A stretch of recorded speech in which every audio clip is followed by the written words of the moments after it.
Hello, everybody. The preseason has begun in what we like to call the CFL. And the Hamilton Tiger Cats have played the Toronto Argonauts. They lost. But we're not focusing on the result because this is preseason. The result doesn't really matter. We're looking at where are the gaps that we saw in the team? Where do they look like they're succeeding? What new players are standing out? How are things looking? And there are some positives to take from this game that we're going to talk about. Not that there aren't negatives, because there are some of those as well. But that is what it is, really. We're going to see that for a good chunk of the season, I think. I think there's a lot of question marks, and it's unrealistic to expect all of them to come together. So let's have a look. I got the box score up in front of me here. Let's talk about some of the positives first. On the offensive side of things, I actually really liked what I saw from Mercer Timmis. Carrying the ball, 10 carries, 56 yards. I thought Storm Johnson was also quite good, 5 carries, 48 yards. I know that those were offset by some big carries both of them had. That being said, pretty promising. I mean, Alex Green's currently suspended, so a chance to develop a good number 2 running back is pretty foremost. And if Mercer Timmis can come into his own as well, that gives us a non-import running back that we can make use of. And we're going to talk about the ratio in a bit because there are some concerns with the ratio. Big time. So on the receiving end of things, no one really stood out. I thought Brandon Banks had a pretty good game. DeMar Altman seemed to have good synergy with Johnny Manziel. I actually liked what I saw from Jacob Scarfone just on a route running level. I thought that was pretty good. You could say Felix Faubert-Lucier also looked okay. So, much needed development on the Canadian side of the receiving core. Problem is with Shamad Chambers out for the season, Mark Chapman's still not signed, not looking particularly promising to be signed. That puts us at a huge disadvantage on our plan to, in theory, start 2 Canadian receivers, and the 2 guys that was supposed to be, Chambers and Chapman, are not available. That leaves Mike Jones, Felix Faubert-Lucier from last season, along with Giovanni O'Prieli. And Scarfone is really the kind of guys to look at, and it's not a great look. It's not a great look. So, as much as I was saying there were some positives, there are some negatives. And on the offensive side of the ball, I also thought that we didn't really have anyone stand out in that whole Ryan Bomden successor at the right guard spot. And of course, it may be an American, which brings us to the whole problem we were talking about with the ratio. There's definitely some questions there because we need some Canadians to kind of stand up and be counted. Someone needs to really stand up in the next game to really make me feel comfortable in that regard. On the defensive side of the ball, not great. The scheme didn't look amazing, but we're working through a lot of players. Like I said, again, exhibition, we don't really know. I did like what I saw from Julian Hauser, or what is his name? Hauscher. And he looked pretty good. And I also thought Connor McGow played really good on the defensive line, which is really good because having him as a quality number 2 Canadian end for Justin Capicotti, I think is going to be a big, big deal. Because like I said, again, we have some questions when it comes to the ratio, and having a guy who can replace Capicotti if he gets hurt is a huge deal. And he looked much better than he has in the past. I like that. There was also some decent play in the secondary that I think needs to be brought out to notice, which I thought was good. I thought the play of, what's his name? He's the little guy who had the interception. Julio Woodou. That was the guy. Really, really actually looking good there. Maybe the next Richard Leonard? We'll see. So, positives there.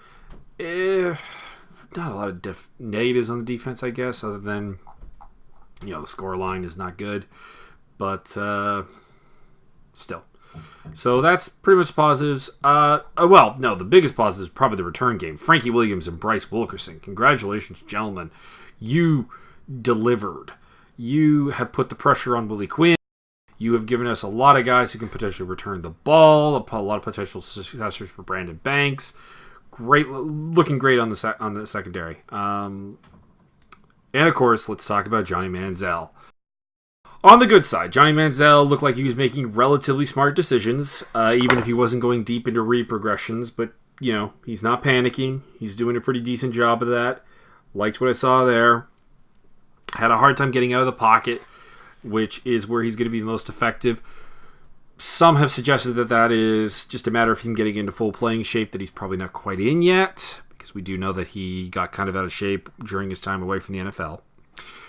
But I do think that there is a reason to be concerned, because Johnny Manziel's ability to outrun front sevens in college isn't necessarily going to translate to the pro game in the CFL.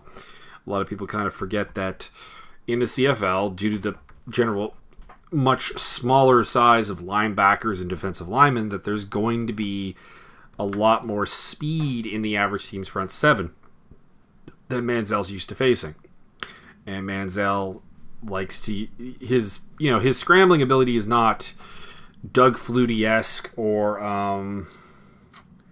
even a Damon Allen style scrambling where it's a lot of vision. It's not particularly great vision. It's just speed, power, the ability to run. Not unlike a Matt Dunnigan or a Mike Riley, and there's nothing wrong with that if he can establish a physical advantage over the guys chasing him down. I don't necessarily know if they will. Still, I'm fairly optimistic heading into the season. There were a lot of actually pretty solid performances from guys who were not on the team last season. We talked about Storm Johnson. We talked about Jacob Scarfone. We talked about Connor McGow was on the team, but looking much better, looking like he's developed a lot further.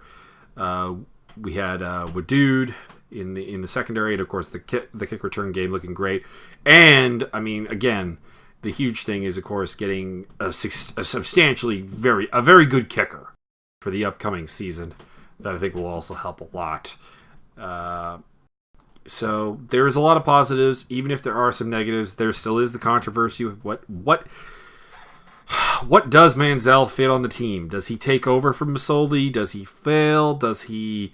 And a lot of people are like, there's no real risk. There's a lot of risk when you bring him in there, and it's a personality, possibly creating conflict in the locker room, possibly creates a little bit of drama. I think there's obviously some drawbacks if he doesn't work out, and I think there's some drawbacks if he does work out, because, unless he's really a lot better than Jeremiah Masoli, is he a significant upgrade at the position? And I still have questions about how much he really wants to be here and how much this is, in theory, an attempt to get back to the NFL or a theory to get to the XFL when it comes around, Vince McMahon's football league. Because as much as people were like, he said all the right things at the press conference, and since he signed the contract, he was saying all the wrong things before he signed the contract. I don't want to be there. I want to be paid like a superstar. But I'll go and do it in an American football league for like minimum wage. This still hasn't really been addressed, his history of both drugs and domestic issues. So there's a lot of questions, even if the on-field performance was pretty decent for a guy playing his first CFL game. I like some of what I saw from Dane Evans as well. He had the interception. He did have a low completion percentage, so it's not all great. But I did like some of what he has. I hope we hang on to him as a potential development. Which I guess would leave Brian Moniz and Vernon Adams without particularly a job. Although, what I would probably do is I would probably hang Dane Evans on the practice roster and have Vernon Adams as a short yardage third string quarterback option, because he's a pretty big, powerful guy. Can save Manziel and Masoli from having to take some of the bumps of the short yardage, which is what he's been used for in the past. So I think that would work out pretty well. And Brian Moniz would be the guy who gets cut of the 5 quarterbacks. That's what I would do with that position anyways. So here's hoping Mark Chapman ends up as a tie cat, because the Canadian receiving corps, combined with the loss of Bomden, is probably my number one concern, to be honest, as weird as that is.